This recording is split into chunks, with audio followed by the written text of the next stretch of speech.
अस्सलाम वालेकुम friends, welcome back to Top Smarties drama serial Mann Mast मलंग।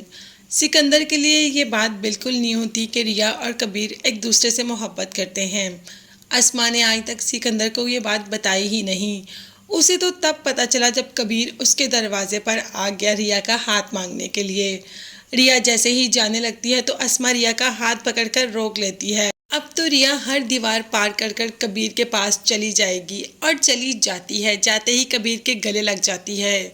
सिकंदर को तो ये देखकर बहुत गुस्सा आ जाता है और अस्मा भी देखती और देखती ही रहती है कि लड़की इतनी हाथ से निकल गई।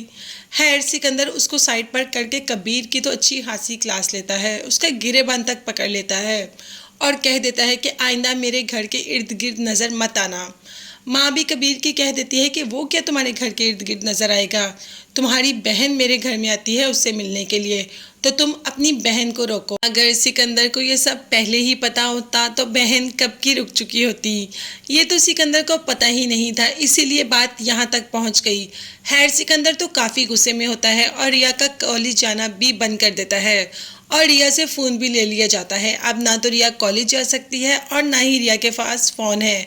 मतलब कबीर के साथ होने वाला हर राब्ता बंद कर दिया। शायद ऐसे इन दोनों के दरमियान दूरियां आ जाएं, मगर ये इन लोगों की गलत फहमी है। कश्यप जैसे ही आती है तो अपना मोबाइल रिया को देती है और कहती है कि कबीर से बात कर ले। अभी कॉल मिलाती है कि अस्मा आ जाती है कुछ लड़कों की तस्वीरें लेकर और कबीर वहाँ पर फ़ोन पे सुन रहा होता है।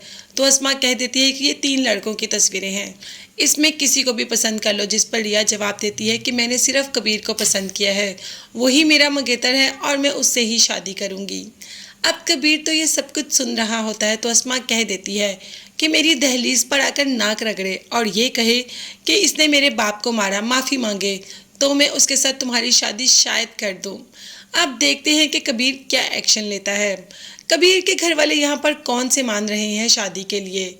यहाँ पर कबीर जब फ़ोन करता है तो कह देता है रिया से कि मेरा इंतज़ार करना, कभी किसी और की दुल्हन मत बनना, नहीं तो मैं ये दुनिया को फना कर दूँगा। मगर रिया किसी और की दुल्हन बन ही नहीं सकती, उसकी किस्मत में तो सिर्फ और सिर्फ कबीर ही लिखा है। जब कबीर के घर वाले नहीं मानते तो कबीर भी खुद को मारने की धमकी दे देता है और अपनी माँ से कह देता है कि अपनी ही जान ले लूँगा। अब माँ अपने इतने लाडले बेटे को हाथ से गवा तो नहीं सकती, इसीलिए उसे कह देती है कि ठीक है, अगर रिया के घर वाले मानेंगे तो शादी के लिए हाँ कर दूंगी। मगर रिया के घर वाले तो रिया को यहाँ पर किसी और लड़के के लिए बिठा के बैठे हैं और रिश्ते वाले आ भी गए रिया को देखने के लिए।